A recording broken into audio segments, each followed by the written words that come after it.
Кожная з жанчынаў валодае доляй у смаргонскай фірме, якая займаецца вытворчасцю вакуумнага абсталявання. Але ні на сваім сайце, ні ў іншых месцах гэтая кампанія не хваліцца кліентамі, а толькі краінамі, з якімі працуе.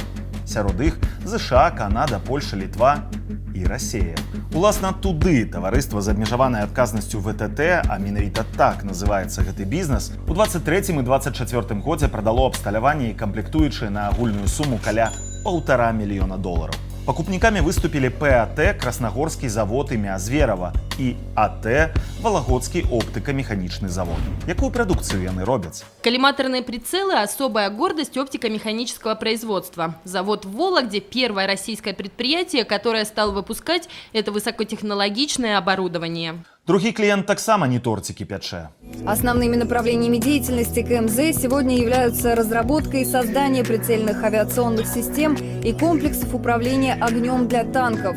Абодва заводы ўваходзяць у холдынг Швабы, дзяржаўнай карпорацыі Ростех, найбуйнейшага вытворцы зброі ў Расіі. Такім чынам, шырока невядомая фірма са Смаргоні дапамагае расійскай ваеннай прамысловасці выпускаць прадукцыю ва ўмовах санкцыяў і міжнародных абмежаванняў за распачатую вайну. Але як кандзіцерка і рэжысёрка аказаліся ўласніцамі такога прадпрыемства? Усё проста. Атрымалі ад былога кіраўніка фірмы, свайго бацькі.